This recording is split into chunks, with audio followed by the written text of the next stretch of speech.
الفاتحة إلى سيدنا الإمام زين بن عبد العزيز المالكي وجميع الشراح مؤلفات والمحشين على شروح مشايخهم وطلب ناديهم والأمين عنهم وجميع العلماء والأولياء والصالحين ومؤلف الكتب النافعة من مشارق الآخرين ومغربها وإلى أولياء هذه البلدة وعلماء وسماحيها ومن أمر هذا المصلى وهذا المعهد والمؤسسة بالملائكة إلى أرواح والدينا وشيخنا ومن أحسن إلينا وجميع المسلمين والمسلمات والمؤمنين والمؤمنات إن الله يرحمهم ويرحمهم ويسلم الجنة ويدعو علينا وعلى المسلمين بركاتهم وأسرارهم وأنوارهم قولهم إيمانا وحدهم بالدين والدنيا والآخرة وإلى حضرة النبي محمد صلى الله عليه وسلم الفاتحة.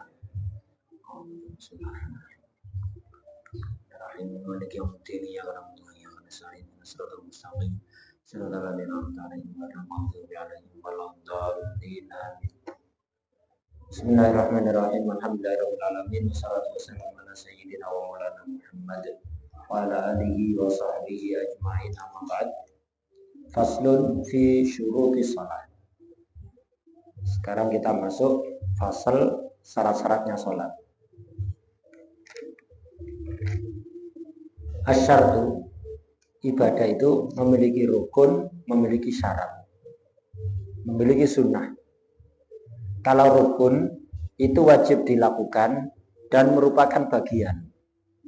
Kalau makanan itu ibarat makanan itu komposisi.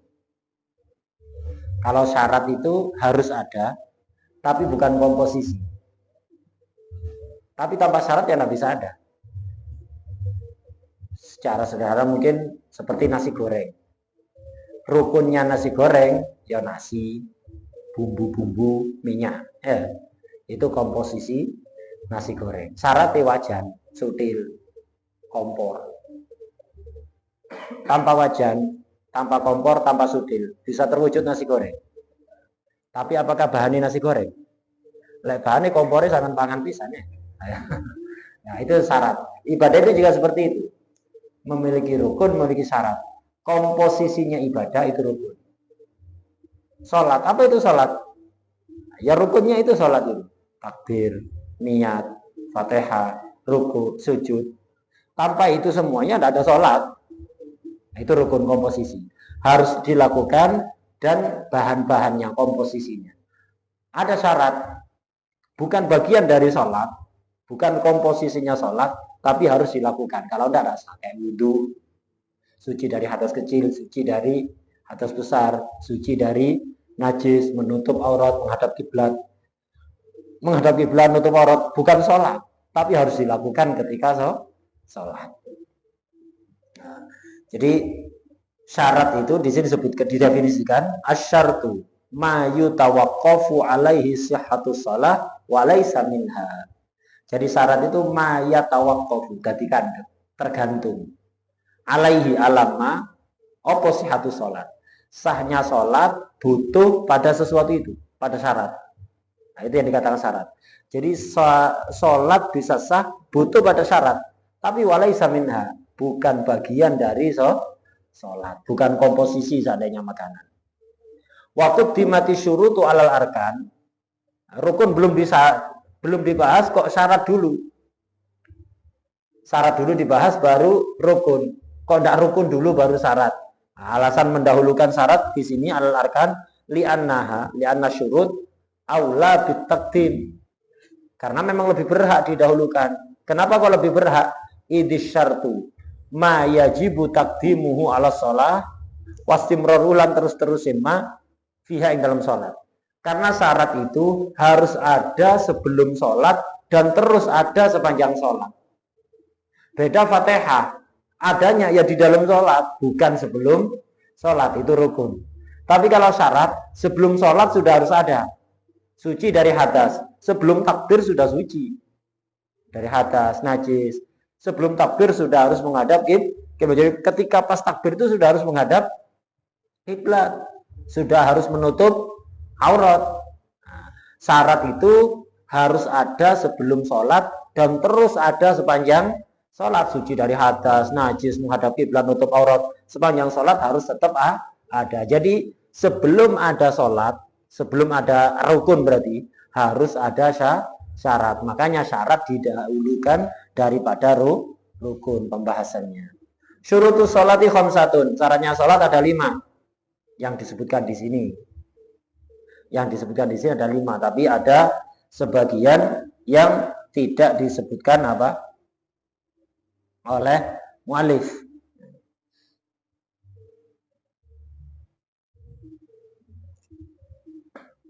Pertama, ahaduha toharatun an hadatsin wa janabatin. Harus suci dari hadas dan janabat. Nah, ini menunjukkan berarti yang dimaksud hadas ini hadas kecil. Hadas itu dalam penggunaan fuqaha kalau dimutlakkan mengarah ke hadas kecil. Jadi kalau fuqaha mengatakan toharatun anil hadas, berarti yang dimaksud hadas kecil. Kalau mutlak. Kalau dikasih embel-embel, yang ikuti embel-embelnya hadas asghar, hadas akbar. Kalau hadas gitu saja, biasanya yang dimaksud oleh fuqaha itu adalah hadas kecil ketika mutlak. Kalau orang yang melakukan toharo, nawaitu rafal hadas. Hadas apa yang dimaksud? Tergantung hadas yang dimiliki. Kalau ada orang janabat, nyiram wajahnya, nawaitu rafal hadas. Berarti menghilangkan hadas besar. Kalau punyanya hadas kecil, basuh wajah, nawaitu rafal hadas, maka menghilangkan hadas kecil. Kalau dua-duanya, ya dua-duanya hilang. Jadi ada orang hadas besar dan hadas kecil. Nyiram wajah, basuh wajah, niatnya dalam hati nawaitu rafal hadas. Maka yang hilang hadas kecil dan besar. Nah, jadi hadas kalau dimutlakkan dalam penggunaan fuqaha mengarah kepada hadas kecil. Tapi hadas ketika dimutlakkan oleh orang yang niat nawaitu rafal hadas dari embel-embel asghar atau akbar ya. Nawaitu rafal hadas gitu dok. Maka mengarah kepada hadas yang ada pada dia. Kalau yang ada hadas besar, maka mengarah ke hadas besar. Kalau yang ada hadas kecil, maka mengarah ke hadas kecil. Kalau punya hadas dua-duanya, yang mengarah pada dua-duanya. Ahaduha toharatun an hadasin wa janabatin. Orang sholat itu syarat pertama harus suci dari hadas dan janabat. At-toharatu lughatan an-nadhafatu wal khulusu minad danas. An-nadhafah bersih, wal khulusu ya bersih, minad danasi saking reget. Toharoh itu secara bahasa artinya adalah bersih dari kotoran. Kotoran zahir atau kotoran batin. Kita membersihkan hati dari sifat-sifat tercela seperti sombong, iri, dengki, membenci orang lain. Nah, itu. Kebencian, menyimpan kebencian, dendam dan seterusnya. Itu sifat-sifat jelek itu. Ketika kita berusaha menghilangkannya, itu juga disebut toharo. Menghilangkan kotoran zahir, baik yang najis atau yang suci, itu juga dikatakan toharo. Ada darah disiram, toharo. Ada debu disiram, ya toharo. Nah, begitu. Jadi toharo secara bahasa adalah an-nadhafah wal khulus minat danas. Membersihkan dari kotoran. Jadi membersihkan kotoran.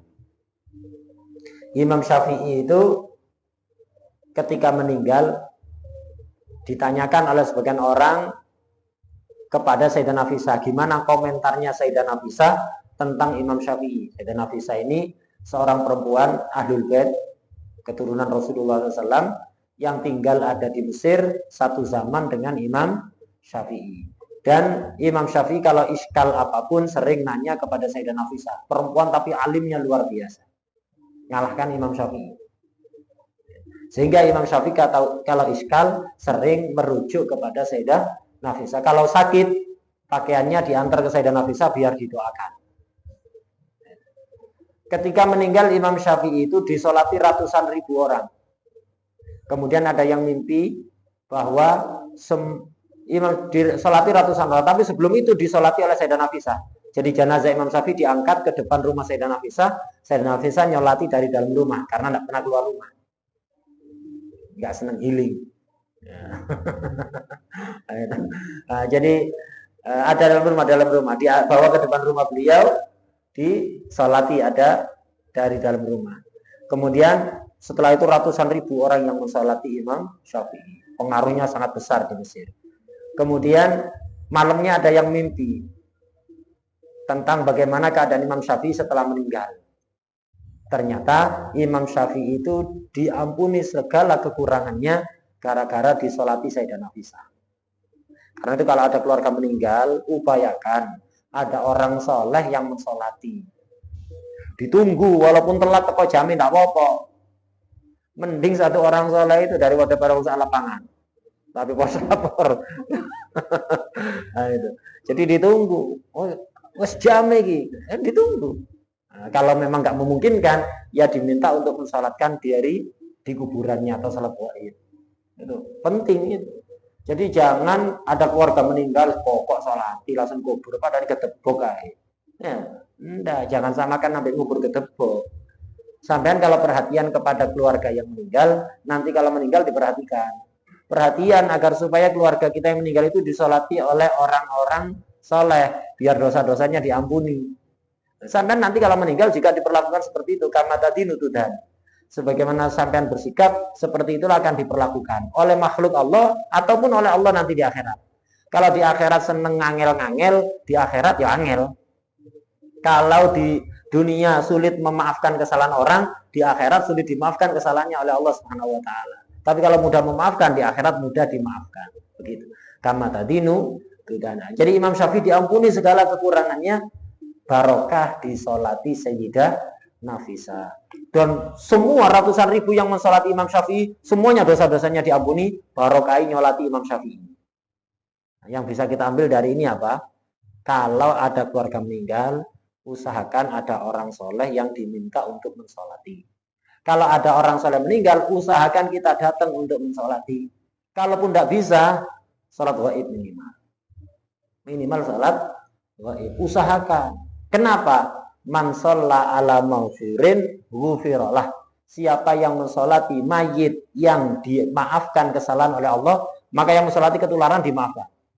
Jadi usahakan kalau ada orang soleh meninggal, usahakan datang mensolatkan. Tidak nututi sholat di pesareani. Tidak memungkinkan sholat gaib. Biar kita ketularan diampuni. Nah, begitu. Nah, Sayyidah Nafisah ditanyai, bagaimana menurut Anda Imam Syafi'i ini? Apa sifatnya yang menonjol dari beliau? Satu kata toh, singkat padat. Singkat padat. Apa kata Sayyidah Nafisah? Rajulun yuhsinut toharoh. Jadi Imam Syafi'i itu orang yang baik dalam bertoharoh. Toharoh ya api. Nah, toharoh sih bukan hanya wudhu itu api. Maksud sekolah Imam Syafi'i mana GB cuman lek wudhu api ya. Toharoh dohir batin. Toharoh dohiri dan toharoh batinnya. Hatinya betul-betul bersih. Tidak punya sombong. Sekelas Imam Syafi'i. Umur 15 tahun dinobatkan jadi mujtahid mutlak oleh guru-gurunya. Ya, itu oleh penyanyi. Ya, oleh guru-gurunya.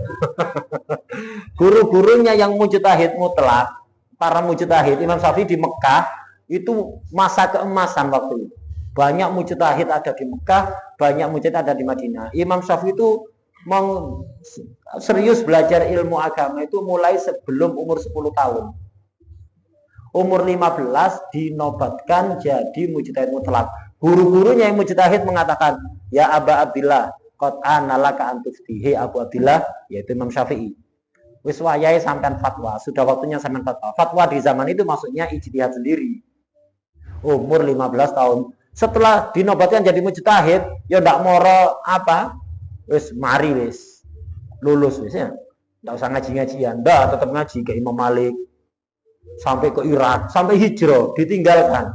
Ilmu ulama Mekah itu diserap semua. Ilmu ulama Madinah yang paling menonjol waktu itu Imam Malik diserap. Marusik haus ilmu. Mendengar kalau di Irak itu pusat ulama. Ada madhab Abu Hanifah, walaupun Abu Hanifah sudah meninggal, tapi murid-muridnya masih ada. Hijrah beliau ke apa? Irak. Duduk mondok sementara, mau kata balik mana? Hijrah wis. Karena ilmu. Nyampe di Baghdad, bukannya malah jadi santri, ulama-ulama Baghdad ngaji ke beliau. Ya. Ulama-ulama Baghdad ngaji ke beliau. Terus beliau ilmu mendengar kalau di Mesir Juga ada beberapa ulama besar kepingin ngaji, hijrah lagi nang Mesir. Kepingin ngaji, ternyata seluruh pembesar ulama Mesir ngaji ke Imam Syafi'i. Tapi mendengar ada seorang ahlul bait, keturunan Rasulullah SAW, perempuan, memiliki keistimewaan, jadikan guru oleh Imam Syafi'i. Alim temenan deh, paham ya? Alim tawadhu luar biasa. Makanya dikatakan rajulun yuhsinut toharoh, orang yang toharohnya itu baik, bagus, toharoh dohir dan batinnya. Ojo pola itu tadi usah tugas saya wis rumongso dadi syekhul Islam ya, ndak gelem ngaji wis mali to misalnya, nah ndak, harus tetap ngaji, harus tetap ngaji dan harus offline, bukan hanya mengandalkan online yang memungkinkan di daerah setempat. Kalau ada di daerah setempat itu dimanfaatkan. Nah, itu. Online itu manfaat. Sampean bisa dapat ilmu, dapat sanad juga, nyambung sanadnya sampean belajar online. Misalnya dengan Habib Umar bin Hafid, dengan misalnya Syekh Yusri, dengan pembesar-pembesar ulama yang lain, nyambung sanadnya dan dapat manfaat, dapat barokah. Tapi ndak ngalahno sing offline. Ndak ngalahno sing offline langsung. Apalagi kalau ada orang yang ahlul bait kemudian dikenal bukan hanya alimnya tapi memiliki sir di sisi Allah Subhanahu wa taala. Itu manfaatkan baik-baik. Enggak usah nerangno sampean, pemahamannya dibuka luas-luasnya. Enggak usah diterang. Enggak usah diterang. Jadi enggak mesti sing nerangno enak itu sing membuka hati ini sampean. Enggak mesti sing enggak nerangno itu enggak memberikan apa-apa pada sampean. Kok juruh waduh. Gak diterangno, misalnya jangan meremehkan, tidak mesti. Karena ini sih suasana maulid, jadi ya di kayak itu sih dapat ya, saya mental sih. Saya cerita di orangnya masih ada ini, orangnya masih ada. Salah satu pengajar di Al-Ahqaf. Beliau itu terkenal sibuk, banyak kesibukannya. Tapi lek ngajar enak, keterangan itu detail. Mesti nih uang bisa detail kayak itu biasanya persiapan. Ima persiapan atau wis pengalaman ngajar berpuluh-puluh tahun. Jadi bisa hafal semuanya. Jadi orang itu ngajar itu bisa maksimal, keterangan detail, koyut-koyutnya semuanya disebutkan. Itu ima persiapannya mateng. Ngajari misalnya Fathul Mu'in, mutola'ah ya bukan hanya Fathul Mu'in, wayai ngono wayai, walaupun tidak bisa ngelakoni wayai, cerita wayai nah itu mojo Tarsyeh, I'ana, Tuhfa, Hasya Tuhfa, Bughya, Busrol Karim itu dibaca kabeh terangku mau begini. Jadi diolah data ada di otaknya baru disampaikan seperlunya menyesuaikan kebutuhan sing ngaji. Kayak AI ya, kayak AI Gemini atau chat GPT itu ya, itu kasih tahu saya tentang apa, langsung seluruh data yang ada di internet yang membahas tentang itu langsung disaring kemudian disampaikan seperlunya dalam waktu 2 detik, ya masih profesor. Nah, jadi wajah ngono. Jadi orang itu bisa ngajar maksimal, persiapannya maksimal, atau sudah pengalaman bertahun-tahun. Biyen serius, kemudian ketika awal-awal ngajar serius, kemudian setelah pengalaman bertahun-tahun enggak usah persiapan sudah. Aduh. Kaitan itu urun dapati melewat akonan masalah apa langsung dibuka, enggak bisa buka virus. Ya, langsung ketemu. Nah, seperti kalau di Tarim itu saya sering melihat begitu itu Syekh Muhammad Al-Khatib hafidhahullah wa ra'ah. Salah satu guru besar di Al-Ahqaf, disebut Syekhen. Ada 2 Syekh Muhammad sama-sama pembesar ulama Tarim di Ahqaf itu. Digelari Syekhen. Syekh Muhammad Ali Al-Khatib dan Syekh Muhammad Ali Faudun, sama-sama Muhammad bin Ali namanya. Muhammad bin Ali Al-Khatib dan Muhammad bin Ali Faudun. Syekh Muhammad Ali Al-Khatib itu sampean kalau nanya, "Syekh hukumnya ini gimana?" Ambilkan Tuhfa juz 6. Langsung ambilkan Tuhfa juz 6. Dikasihkan, Niki saya. Ini jawabannya. Nah, kadang buka bener ya. Buka sekali langsung tepat. Kadang 2 kali. Nah, kan didolai dhisik kok. Langsung. Kadang gini ya, dibuka 1 kali. Ketemu. Masih ai kalah itu ya. Langsung. Kadang 2 kali buka. Itu. Karena pengalaman berpuluh-puluh tahun ngajar biyen serius. Dulunya serius. Ini enggak, ini pengajar belum terlalu senior. Sibuk Pol, tapi ngajari enak. Menunjukkan seolah-olah persiapan matang. Padahal secara zahir koyo enggak mungkin persiapan, kesibukannya akeh. Dan si muda. Akhirnya ada temannya nanya, "Syekh, jenengan itu kalau ngajar kok bisa detail seperti itu? Memangnya punya kesempatan untuk persiapan apa? Sampai kan sibuk." "Enggak, saya enggak pernah persiapan." "Loh kok bisa enggak pernah persiapan? Tapi ngajarnya sebagus itu, sedetail itu keterangannya." Iya, dia cerita terus. "Saya itu guru yang paling saya kagumi itu ada 2. Yang satu kalau ngajar minhaj itu tuhfa, nihaya, mughni, hasyiah-hasyiah semua diterangkan di luar kepala. Itu satu. Cuma keterangan beliau itu saya banyak yang lupa. Lah enggak persiapan, ya enggak bisa meniru keterangan seperti dia, enggak bisa. Banyak yang lupa. Satunya lagi ada guru dari keluarga Syekh Abu Bakar bin Salim. Saya itu dulu ketika kuliah ketemu beliau ditanyai, pelajarannya di kuliah apa? Kuliah di Al-Ahqaf. Fikihnya apa? Minhaj. Oh, Masya Allah, Minhaj ini pengarangnya Wali Gede Imam Nawawi. Wis, setiap hari kamu datang ke rumah, ngaji ke saya. Ngaji apa? Sarannya Minhaj, Mughni. Karangan Syekh Khatib Asy-Syirbini. Iki Wali Gede pisan nih. Setiap Jumatan khutbah di 18 masjid sekaligus. Oh, jadi pikirmu amplopnya baru lah. Cerita wali ojo ngono, jadi kayak guyon. Pemane cerita nabi. Oh, jadi pada no ambil awak di gitu ya. Lillahi ta'ala semua itu. Jadi saya Muhammad Ali Al-Syekh Khatib Syirbini itu punya sarah minhaj namanya Mughnil Muhtaj. Nice. Tiap hari kamu datang ke rumah ngaji ke saya bawa Mughnil Muhtaj, tepak wis iki. Minhaj sing ngarang Wali Gede Imam Nawawi, sarahnya Mughnil Muhtaj, Wali Gede pisan. Syekh Khatib Syirbini insyaallah barokah Wali Gede loro. Tiap hari datang ke rumahnya beliau itu, suruh buka sudah. Ayo buka, dari awal, baca. Suruh baca.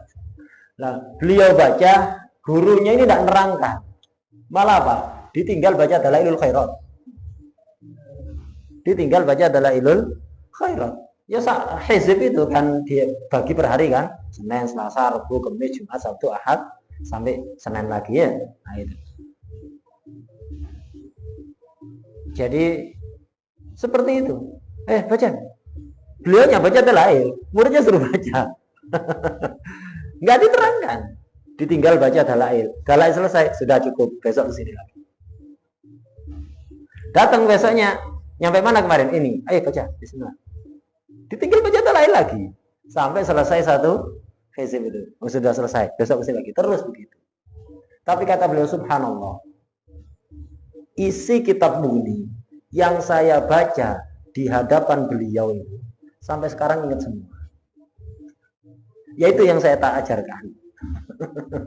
Yaitu yang saya ajarkan. Tidak sempat persiapan. Nah, tidak mesti kan ya? Tidak mesti. Kadang nggak diterang, no, tapi itu memberikan pemahaman yang sangat luar biasa. Oh, itu biyen. Tidak biyen sih, terus orangnya sih ada. Orangnya itu masih ada sampai sekarang. Hal serupa ini juga banyak dirasakan oleh murid-muridnya Habib Abdullah Al-Mukhtar. Walaupun kadang tidak pati diterang detail itu, tapi membuka pemahaman. Bahkan kepada kitab-kitab yang tidak ngaji kepada beliau. Banyak orang yang cerita seperti itu. Jadi nggak pati diterang kadang, atau diterang tidak pati detail. Memang golongannya biasa aktivis basu tidak pati cocok biasa. Itu. Hadir sekali 2 kali itu saya belum merasakan. Coba hadir dalam jangka waktu berapa waktu itu akan terasa. Bahkan kitab yang nggak ngaji ke beliau, kita itu dikasih kemudahan untuk memahami. Tinggal kita harus serius di omah mojo mutola. Pemahaman dikai kabeh. Modalnya kunci untuk memahami itu dikasih, ya bukan berarti terus paham kabeh ya enggak. Jenenge manusia ya terbang. Tapi dikasih kemudahan dalam semua fan. Dalam semua fan. Nah, jadi nggak mesti ya. Kadang keterangannya detail tapi nggak cepat. Jadi nggak mesti. Bukan, jadi nggak mesti sing keterangannya enak itu sing barokai. Tapi nggak mesti juga nggak barokah keterangannya enak. Mesti bisa deh. Serba nggak mesti. Sehingga sikap kita yang benar bagaimana? Husnudzon kepada semua, bahwa semua guru kita itu membawa barokah. Begitu. Udah, kita keluar akhir dari pembahasan asli ya. Kembali pada pembahasan tadi. Jadi syaratnya sholat yang ada 5. Yang pertama adalah toharoh dari hadas kecil dan besar. Toharoh itu lughatan an-nadhafah wal khulus minad danas. Wa syar'an definisinya toharoh secara syara ini. Rof ini toharoh secara umum, bukan hanya toharoh dari hadas, mencakup toharoh dari hadas kecil atau besar dan mencakup toharoh dari najis. Definisinya toharoh di Fathul Mu'in ini namun singkat. Apa? Raf'ul man'i, menghilangkan pencegah dari sahnya sholat, pencegah dari sahnya tawaf dan semisalnya ya. Menghilangkan pencegah, yang mana pencegah ini al-mutarattib, yang muncul. Yang muncul, pencegah itu muncul alal hadas awin najis. Hadas itu menyebabkan kita tercegah dari beberapa hal. Begitu juga najis, menyebabkan kita tercegah dari beberapa hal. Kalau kita punya hadas, tercegah dari apa? Salat, tawaf, nyentuh mushaf, membawa mushaf. Kalau hadas besar ketambahan, tidak boleh baca Quran, tidak boleh masuk masjid, diam di masjid. Kalau hadasnya haid atau nifas, lebih banyak lagi yang dicegah. Nah, tercegahnya kita dari melakukan hal-hal itu gara-gara apa? Muncul dari hadas. Begitu juga najis. Kalau kita ada najis, badan atau pakaian kita tercegah. Tidak boleh sholat, tidak sah sholatnya. Tawaf juga tidak sah. Itu sujud tilawah, sujud syukur tidak boleh. Tercegah. Yang dikatakan tohara itu kita menghilangkan pencegah itu. Jadi kita tercegah. Jadi kalau kita itu punya hadas, jadi ada manek dalam diri kita. Manek ini mencegah kita dari sholat dan semisalnya. Begitu juga najis. Maneknya hissi apa maknawi? Terlihat apa enggak terlihat? Manek, orang kalau hadas kecil atau besar, junub, hadas kecil atau hadas besar, itu, atau najis, terhalang kan dari beberapa hal. Terlihat oleh mata apa enggak? Tidak terlihat oleh mata fuqaha enggak terlihat. Oleh mata aulia kelihatan. Jadi sampai punya wudu atau enggak punya wudu, itu kelihatan kalau. Jadi maneknya maknawi itu versi fuqaha. Karena fuqaha melihat pakai mata ini. Tapi kalau aulia pakai mata ini. Enggak terhalang oleh tembok, enggak terhalang oleh penghalang apapun. Ketok. Jadi sampai enggak punya wudu itu ketok. Awalnya junub ketok. Habib Abdullah Asy-Syatiri radhiyallahu anhu. Waqadasa sirrahu. Abai Habib Salim. Ini alim sampai dijuluki Syekhul Islam di zamannya. alim semua ilmu, dan termasuk pembesar aulia. Habib Abdul Syatiri itu pernah ketika ngajar subuh, lah santri-santri itu ketika mau ngaji, ada yang bangunnya telat. Salah wis bangunnya telat, junub, ihtilam, mimpi basah ya. Sumpek deh. Ini kalau mandi dulu telat. Malu kepada Habib Abdullah Syatiri kalau mandi dulu. Tapi kalau nggak mandi, nggak sholat subuh sih ya. Belum sholat subuh, akhirnya apa? Bingung ya. Milih nggak mandi, langsung ngaji ya. Dalam keadaan junub. Dalam keadaan junub milih ngaji. Nah, Habib Abdullah Syatiri kasyaf. Habib Abdullah Syatiri kasyaf. Tapi orang kalau kasyaf temenan tidak mempermalukan orang. Benek no wong, duduk ngisin-ngisini wong.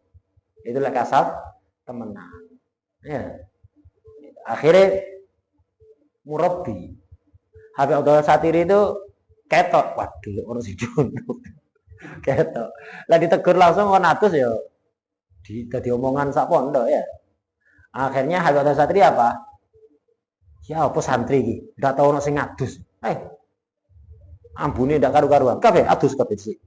Kabeh adus marung balik ngaji. Mari adus kabeh balik ngaji. Lek. Lek ada ndak ketahuan siapa. Yang cerita ya dia yang bersangkutan ya. Yang cerita yang bersangkutan itu. Tapi bagaimana beliau murabbi? Ya. Masalah terselesaikan tanpa mempermalukan. Akhirnya dia kan bisa mandi, iso sholat subuh, tidak kodok ya. Habis itu apa? Nah, habis itu ngaji sama kesam. Ya, tidak ketahuan ya, tidak ada yang tahu. Yang tahu hanya gurunya. Nah, jadi kelihatan, itu kelihatan. Banyak cerita-cerita kayak gitu itu yang diantaranya. Jadi hadas itu maneknya maknawi. Nah, jadi yang dikatakan toharoh itu adalah menghilangkan manek, pencegah, menghilangkan man'u. Yang mana man'u ini muncul dari mana? Al-mutarotib, munculnya dari hadas atau najis. Dengan sampean wudu hilang man'unya. Dengan sampean mandi atau menghilangkan najis hilang man'unya. Ini definisi yang di Fathul Mu'in, nemen singkati.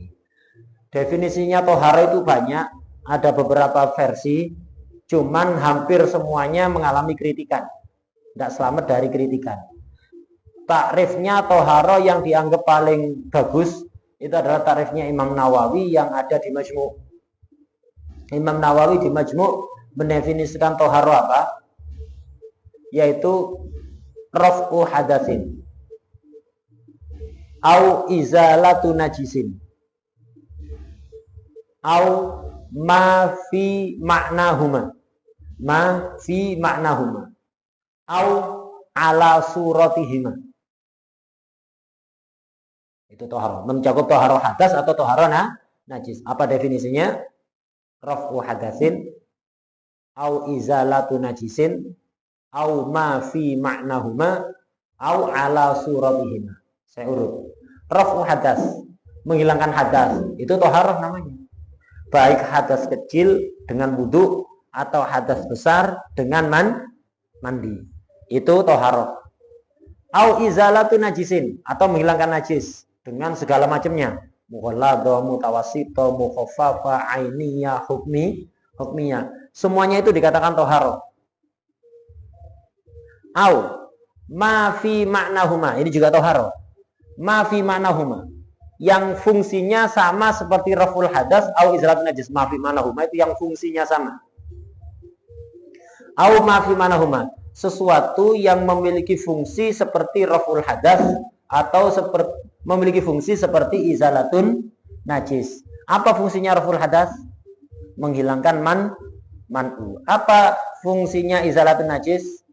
Menghilangkan man'u. Lah toharo itu ada kalanya menghilangkan hadas, ada kalanya menghilangkan najis. Ada kalanya tidak menghilangkan hadas, tidak menghilangkan najis, tapi menghilangkan man'unya. Fungsinya sama seperti raful hadas atau izalatun najis, tapi nggak menghilangkan. Cuman man'unya hilang. Kayak apa? Yang fungsinya sama seperti menghilangkan hadas. Kayak tayamum. Orang tayamum itu hadasnya nggak hilang. Makanya orang tayamum niatnya bukan nawaitu rafal hadas, tapi nawaitu istibahata fardhis shalah atau semisalnya. Niat raful hadas tidak sah karena hadasnya nggak hilang. Wudunya salisul baul, daimul hadas, ya wudunya daimul hadas. Itu tidak menghilangkan hadas. Oh, hadasnya keluar terus, tidak menghilangkan hadas, tapi menghilangkan man'u. Orang sebelum wudu, sebelum tayamum tidak boleh sholat. Mau wudu nggak bisa, ganti tayamum. Setelah tayamum boleh sholat apa enggak? Boleh. Man'unya hilang, tapi hadasnya nggak hilang. Contohnya seperti tayamum atau wudunya, toharonya orang salisul daimul hadas. Yang tidak menghilangkan najis, tapi menghilangkan man'u gara-gara najis apa? Kayak istinja pakai batu. Nggak menghilangkan najis itu. Sampai kalau hajat, buang hajat, kencing atau berak, ceboknya pakai air, hilang najisnya. Tapi kalau ceboknya pakai tisu kayak di pesawat, atau pakai batu, ini najisnya nggak hilang, tapi man'unya hilang. Orang kalau tidak cebok kepet sholat sah apa enggak? Nggak sah. Tapi kalau habis istinja pakai batu, sah apa enggak? Sah sholatnya, ya tentunya dengan wudhu ya, gitu. Sah. Nah, jadi man'unya hilang, tapi najisnya masih ada. Makanya orang yang istinja pakai batu, istinja pakai tisu itu enggak apa? Enggak hilang najisnya, sih ada najis. Man'unya yang hilang. Lu sholatnya kok sah kalau najisnya masih ada, najisnya enggak hilang, berarti ada enggak najisnya? Ada, ma'fu. Ma'fu untuk dia. Kalau dipegang orang lain, enggak sah. Jadi kalau ada orang istinjanya pakai tisu, dia sholatnya sah, ma'fu untuk dia. Tapi kalau megangi orang yang di sampingnya, orang yang dipegangi enggak sah. Atau misalnya orang yang apa? Yang istinja pakai batu tadi atau pakai tisu tadi golongannya itu jamaah jentik. Lek sholat jentik itu tuh nemplek nang sebelah ya. Ayo. Ditumpang no. Sampainya ditumpangin tidak sah sholat itu ya. Kalau dia istinjanya pakai batu, kenapa? Dia bawa najis. Bagi dia ma'fu, bagi orang lain tidak ma'fu. Lek nempel tok dah. Ya, lek nempel tok tidak masalah. Kalau tapi ditumpang no di atasnya jentik sampeannya tidak sah itu. Jelas. Nah, itu yang dikatakan toharoh, rafu hadasin, au izalatu najisin, au ma fi manahuma, yang memiliki fungsi sama seperti raful hadas, memiliki fungsi sama seperti izalatun najis. Au ala suratihima. Ini juga dikatakan toharoh. Jadi tayamum tadi toharoh apa enggak? Toharoh walaupun tidak menghilangkan hadas. Kenapa? Ma fi manahuma ya. Istinja pakai batu. Toharo apa bukan? Toharo walaupun tidak menghilangkan najis. Karena menghilangkan man'u. Mafi maknahu. Au ala suratihima. Termasuk toharo juga adalah au ala suratihima. Tidak menghilangkan hadas. Tidak menghilangkan najis. Tidak menghilangkan man'u. Tapi tetap dikatakan toharo. Kenapa? Surahnya sama. Modelnya podo. Orang kalau wudhu basuh wajah satu kali. Hadasnya hilang apa enggak? Hadasnya hilang. Jadi basuhan pertama wajah menghilangkan hadas. Basuhan kedua apa menghilangkan hadas? Enggak, sudah hilang hadasnya. Basuhan ketiga apa menghilangkan hadas? Enggak, sudah hilang dengan basuhan pertama. Basuhan kedua ketiga apa menghilangkan man'u? Enggak, man'u sudah hilang dengan basuhan pertama, hadasnya juga sudah hilang dengan basuhan pertama. Kalau ada najis biasa bukan najis mukhalladhah, disiram satu kali. Hilang sudah ain dan sifat-sifatnya. Suci apa enggak? Berarti man'unya hilang, najisnya juga hilang. Dibasuh 3 kali, dibaleni 3 kali. Basuhan kedua ketiga apa menghilangkan hadas? Najis? Enggak, sudah hilang. Apa menghilangkan man'u? Enggak, sudah hilang. Tahsilul hasil kalau sampai menghilangkannya. Nah itu. Tapi bentuknya basuhan kedua ketiga sama enggak dengan basuhan pertama bentuknya? Modelnya sama aja. Nah, dikatakan toharo juga itu. Basuhan kedua itu dikatakan toharo, basuhan ketiga juga dikatakan toharo. Itu definisi toharo yang lebih lengkap. Ini dianggap takrif terbaik untuk toharoh. Tarifnya Imam Nawawi yang ada dalam kitab Majmu'. Raf'u hadatsin au izalatu najisin au ma fi ma'nahuma au ala suratihima. Nah, ini definisinya toharoh. Nah, ini permulaan cukup sedikit ya. Bihi ma huwa atqa wa ahya wa ahda. Idza huditsum an Rasulillah. Kalau kalian diceritai tentang Rasulullah SAW. Sing diceritani ya, mana sing cerita? Ya. Kalau kalian mendengar cerita tentang Rasulullah SAW, hati-hati. Jangan sampai punya dzon sing macam-macam. Walaupun lafate mengarah ke situ, hati-hati. Maka dzonlah fadzunnu bihi bi Rasulillah SAW. Dzonlah nyono itu. Dugalah pada Rasulullah SAW ma huwa atqa, yang lebih sesuai dengan ketakwaan Rasulullah. Wa ahya, yang sesuai dengan hayahnya Rasulullah. Wa ahda, yang sesuai dengan hidayahnya Rasulullah SAW. Yang lebih sesuai. Jangan disamakan dengan diri kita. Begitu juga nabi-nabi yang lain. Begitu juga aulia. Jadi kalau cerita tentang nabi itu harus betul-betul ekstra hati-hati dalam penggunaan bahasa. Dalam penggunaan bahasa dan dalam segalanya. Dalam persangkaan hati pun, don hati itu harus ekstra hati-hati. Jadi sesuaikan dengan ketakwaan Rasulullah, hayahnya Rasulullah, tingkai Rasulullah, dan hidayahnya Rasulullah SAW. Artinya jangan disamakan dengan diri kita. Lek cerita Nabi, khususnya Rasulullah SAW, ada lafaz yang sama digunakan untuk kita dan untuk para Nabi. Maknanya jangan sama. Karena tidak sama. Urusan ketakwaan. Enggak sama kita dengan Rasulullah. Rasulullah SAW mengatakan apa? Inni atqakum lillah wa ahsyakum lah. Orang yang paling takwa kepada Allah. Urusan hayah, settingan kita dengan settingan Rasulullah podo menungsoni, tapi settingannya nggak sama. Kita dilarang wisol, puasa 2 hari berturut-turut. Rasulullah melakukan wisol. Sahabat nanya, Rasulullah, Anda melarang wisol, tapi Anda melarang kami wisol. Apa kata Rasul? Lastu kahiyatikum. Settinganku nggak podo dengan kalian. Ini abitu inda rabbi yut'imuni wa yaskin. Aku masih ndak buka, nginep sewengi iki dikai vitamin nang Allah. Oleh Allah dikasih vitamin, nutrisi tubuh yang cukup. Protein, gizi semuanya itu tercukupi walaupun ndak makan. Sampai kadang mangan, gizinya sih kurang. Nabi ndak dahar, gizinya tercukupi. Karena itu Nabi itu masih ndak dahar 3 hari 4 hari. Perut kempes, manusiawi, karena beliau manusia. Tapi kekuatan tidak berkurang.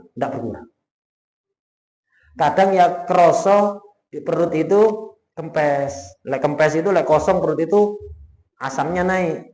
Itu. Ada itu, tapi tidak mempengaruhi kekuatan beliau. Tidak mempengaruhi keceriaan wajah beliau. Lek kita luwe kan pucat kan. Lek Rasulullah enggak pucat, tidak berkurang tenaga. Rasulullah baru dahar, baru makan. Dengan Rasulullah 5 hari nggak makan, kekuatannya tidak ada bedanya. Sama sekali. Lastu kahiyatikum. Makanya beliau puasa wisol, kita dilarang. Kenapa? Madorot. Kemudian Rasulullah kita kalau habis tidur, wudunya batal apa enggak? Batal. Sholat wudu dulu. Rasulullah pernah bangun tidur, bahkan sampai keluar suara. Ya, nah itu sampai keluar suara yang biasanya keluar dari orang tidur itu. Artinya pulas sekali tidurnya Rasulullah SAW. Bukan tidur duduk, tidur sangat pulas. Sholat langsung nggak pakai wudhu. Sayyidah Aisyah atau yang lain yang Rasulullah, Anda tadi tidur sampai terdengar suara pulas sekali Anda. Apa kata Rasulullah SAW? Settinganku tidak bodoh. Tanamu aina ya wala yanamu qalbi. Mataku terpejam, hatiku tetap ingat Allah. Kalau kita 11 durung merem wis lali namanya. Rasulullah matanya terpejam, itu tidak lupa pada Rasulullah. Makanya wudhunya tidak batal. Apa yang keluar dari jalan depan atau belakang kita najis apa enggak? Kalau dari Rasulullah SAW suci. Kalau dari Rasulullah suci. Jelas ya? Nah, begitu. Jadi cerita Rasulullah daripada Nabi awak dewi karena takwanya tidak sama, hayanya tidak sama, hidayahnya juga tidak sama. Kalau kita ini pengemis hidayah, setiap hari, setiap sholat, kita meminta pada Allah ihdinas siratal mustaqim. Ihdinas siratal mustaqim. Kita pengemis hidayah, kalau Rasulullah bukan. Apa kata Allah di Al-Quran? Menceritakan tentang Rasul. Wa innaka latahdi ila siratim mustaqim. Engkau pemberi hidayah. Ya. Yang menciptakan hidayah Allah, yang membagi-bagikan Rasulullah. Jadi Rasulullah membagi-bagikan hidayah kepada siratal mustaqim. Kita pencari hidayah. Apa bisa disamakan pengemis hidayah dengan orang yang bagian bagi-bagi hidayah? Sama apa enggak? Ini enggak sama. Nah, karena itu kalau cerita bahasanya sama, nafsirkannya harus beda. Kalau itu mengarah kepada kurang adab, harus dibedakan maknanya. Nah, harus dibedakan.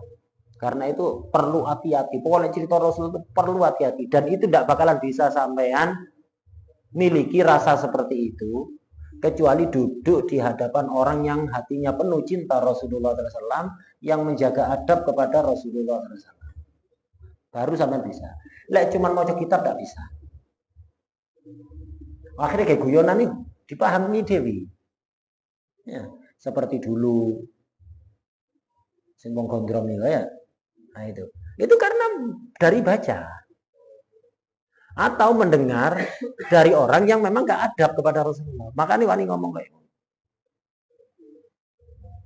itu bukan lanjut Rasulullah, seluruh anbiya begitu. Nanti di akhirat umat ini kelilingan minta syafaatnya nih. Karena sudah betah untuk dimasarin panas luar biasa, keputusan tidak jelas, neraka apa swarga, kebingungan. Akhirnya semuanya minta syafaat. Datang kepada Nabi Adam, apa jawabannya? Nafsi, nafsi. Jangan diartikan egois. Ojo nang aku nang kono ae. Kalau kita egois seperti itu. Kalau Nabi Adam jangan diartikan egois, tidak podo iki nabi. Oh jadi mana egois? Walaupun ndak niat suladab, bahasa ngono iku suladab. Apa mana kayak cekakaan? Itu suladab sekali, ya. Itu. Dudu egois, nang Nabi Nuh egois. Nang Nabi Musa, Nabi saya egois. Enggak. Mereka mengatakan nafsi-nafsi lastulaha karena menyadari duduk makomku untuk ngasih syafaat di sini bukan makomku. Ini hanya diberi oleh satu, yaitu Nabi Muhammad SAW. Justru kalau mereka menjawab analaha sulada, egois, jelek apa enggak? Tapi kalau tahu diri, sadar diri, baik apa jelek. Nah, itu yang dilakukan Ambiya, sadar diri. Ini bukan kelasku, ojo nang aku. Kelas tulah. Duduk menangku. Aku yang mikir awakku dhewe. Bukan egois, tapi sadar diri, bukan makomi. Tahu, mereka semuanya Ambiya tahu itu hanya dimiliki oleh Rasulullah SAW. Analaha man ghairu Ahmad qalah. Analaha iki bagianku. Tidak ada selain Nabi Ahmad yang akan mengatakan sallallahu alaihi wasallam. Ya, satu. Kemudian Nabi Nuh dongakno, Rabbila tadar alal ardi minal kafirin hadayyara. Innaka intadarhum lam yudillu ibadaka wa lam yalidu illa fajiran kafara. Nabi Nuh itu dakwah sing iman mek 80. Dakwah 950 tahun. Sampai 950 tahun, umur 950 diutus jadi nabi umur 40. Dakwah sampai umur 950. Sing iman mek 80. Sing liyane iku kafir. Duwe anak kafir, duwe putu kafir. Enggak cuma kafir dhewe, ngejak-ngejak sing iman untuk kafir. Ndak ada manfaat blas.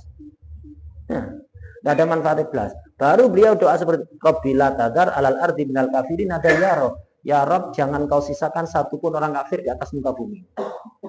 Kenapa? Innaka intadarhum. Karena jika engkau biarkan mereka hidup di atas bumi, yudhillu ibadah, mereka akan menyesatkan hambamu yang sudah beriman. Bukan hanya itu, walam yalidu illa fajrun kafar, punya anak kafir, lacut, duwe putu, podo modele, copy paste wis teko bae. Jangan dikira terus Nabi Nuh ini ndak telaten dalam dakwah. Cak, iki dakwah mulai umur 40 sampai 150. Kurang telaten ya apa? Beliau itu bukan orang yang sabar. Yus biyen dakwah seminggu langsung donga ngono ya.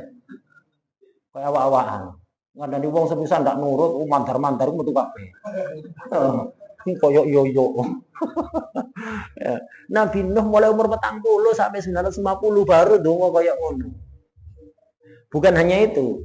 Nabi Nuh itu bukan nama, lakop. Nuh itu merintih, artinya itu merintih. Nama beliau itu Abdul Ghaffar. Nama Nabi Nuh itu Abdul Ghaffar. Disebut Nuh itu lakop. Kenapa? Sering nangisi umatnya sing gak belum iman, saken ngedin ibu neraka. Terus sampean arteni iki beda manhaj ambek Nabi Muhammad SAW. Siji ambek Nabi Muhammad sehingga gak ketemu tepak Mi'raj. Niku pola siji iki Nabi kereng iki ya. Nabi garis keras. Sing hati-hati. Mulai umur 40 sampai 150 nangis tiap hari Nabi Nuh kepada Allah. Mikir umatnya seakan nang mati. Tidak, dengan berbagai macam cara kok ndak gelem iman nangis. Seakan kuatir mlebu neraka. Terus sampean arani Nabi aliran keras. Beda manhaj sehingga akhirnya tidak ketemu Nabi itu Pak Mi'raj. Hati-hati. Namanya Abdul Ghaffar. Nangis mulai umur 40 sampai 150. Nangis terus sampai dijulukin Nuh. Sampai namanya tidak dikenal. Nuh itu merintih karena saking seringnya nangis. Kemudian dia ndonga koyok ngono itu bukan hawa nafsu. Allah ngasih tahu. Beliau ngomong kayak bilang begitu. Innaka intadarum, jika engkau biarkan mereka ya Allah, mereka hanya akan menyesatkan hambamu yang sudah beriman. Dan kalau punya anak, punya cucu, yang modelnya kayak ngono kabeh. Itu setelah mendapat wahyu dari Allah bakal wong ini model kayak gini. Dudu gawe dhone, gawe pikiran ini ndak. Allah ngasih tahu Nuh, iki umatmu iki ndak iso iki sane. Baru Nabi Nuh donga. Umatmu sing ono saiki iki ya sing 80 iku tes sing iman. Liyane ndak kira. Bahkan kalau mereka tetap ada bakal nyesatkan sing 80 iki. Dan lek duwe keturunan modelnya kayak ngono. Baru Nabi Nuh donga. Nabi aliran keras. Hah? Perlu hati-hati. Ini kepada seluruh Nabi dan Rasul. Apalagi kepada Rasulullah SAW. Perlu hati-hati. Lek nafsiri ayat tentang Rasulullah afallahu angka. Oh jadi kira Nabi dosa. Liyaghfir lakallahu ma taqaddama min dzambika wa ma ta'akhkhar. Ghufron. Ya, ngerti ghufron? Pengapura ya. Ghufron itu pengapura. Mana aslinya ghufron itu nutupi. Orang kalau punya dosa maksiat, kemudian diampuni oleh Allah, artinya itu dosanya ditutupi. Sing tahu belajar komputer, ya, biasa main komputer ya. Bisa kan tulisan di hidden kan? Iya kan? Di blok terus di hidden. Kelihatan enggak kalau di hidden? Enggak kelihatan. Tapi ada enggak tulisan? Nah itu dosa yang diampuni itu begitu. Orang maksiat kan dicatat oleh malaikat kan ya? Jadi tersimpan di laptop malaikat itu. Laptop, tablet malaikat sini. Ya. Tabletnya malaikat itu. Artinya dokumennya malaikat tercatat. Orang itu kalau tobat, kemudian tobat diterima oleh Allah, diampuni dosa-dosanya, ono datanya ada, tapi dihidden oleh Allah. Malaikatnya bingung dulu, ono tulisannya, ono kabeh. Sehingga ketika sidang nanti di scan katanya mlebu neraka, lah ono dosane ndak iso tetot, ya. Di scan nang pintu surga ndak bisa, neraka dhisik iki ya, gawe busuk iki, ya. Lah ini ndak sing di sepuro iki ketutup kabeh dihidden. Malaikat ndak ketok, Allah tahu ada. Sing menghidden siapa? Allah. Jadi ghufran itu maknanya nutupi. Dosa yang sudah ada ditutupi sehingga malaikat tidak melihat. Sehingga itu sok ketar-ketir, waduh, bentong melakoni. Engko lek metu ya apa? Allah tahu. Ya. Allah tahu. Lah, makna ghufron untuk kita dengan makna ghufron untuk Rasulullah SAW jangan disamakan karena memang beda. Idza hudistum an Rasulillah SAW baik di Quran atau di hadis atau didhawuhi para ulama fadunnu bihi ma huwa atqa wa ahya wa ahda atau wali. Pokok intinya tiga itu. Fadunnu bihi ma huwa ahya wa ahda wa atqa. Apa begitu? Pokok tiga itu. Sesuaikan dengan ketakwaan Nabi, hayahnya Nabi, settingan Nabi dan ketakwaan hidayahnya Rasulullah SAW. Maka ketika ngertikan liyaghfira lakallahu ma taqaddama min dzambika wa ma ta'akhkhar, ada beberapa versi tafsirnya ulama al-arifin billah. Di antara versinya yaitu tadi. Ya nutupi ku maknane liyaghfira lakallahu ma taqaddama min dzambika, dzambika kan ya? Nah, nutupi. Beda kalau kita itu maksiat kemudian ditutupi. Kalau Nabi ndak dikasih tutup oleh Allah antara beliau dan maksiat, sehingga nggak iso cedek-cedek nang maksiat. Beda apa ndak? Ndak merubah ayat. Maknanya cara memaknaninya yang sopan disesuaikan. Kenapa? Podo-podo tutupi. Cuman bedanya kalau kita itu sempat maksiat, dicatat, catatannya ditutupi. Kalau Nabi bukan maksiat, dicatat, catatan ditutupi. Nabi dikasih satir. Ya, dikasih satir antara beliau dengan maksiat sehingga nggak tahu melakukan maksiat. Dikasih tutup antara beliau dengan maksiat baik yang taqaddam atau yang ta'akhir. Jelas. Nah, begitu. Itu jenenge maksum. Kita kan belajar di akidah maksum kan ya. Ngerti ini tafsir Pak gede gawe akidah masih akidatul awam digawe piye. Akidah sing ketika memahami tafsir, memahami hadis, tetap digawe Nabi ku maksum. Kok diarteni maksiat terus tobat? Masa maksum jenenge? Lek maksiat terus tobat. Ndak ada maksiat. Dikasih satir antara beliau dengan maksiat. Intinya perlu hati-hati. Lek pernah krungu sing model-model kayak ngono, wis jangan dilebokno nang memori. Busekno. Gitu. Hati-hati, ojo malah tiru-tiru cerita model kayak ngono. Lek cerita Rasulullah SAW atau nabi-nabi yang lain yang ekstra hati-hati, adabnya dijaga betul-betul. Adabnya betul-betul dijaga. Ojo sembarangan, perlu hati-hati. Wallahu a'lam.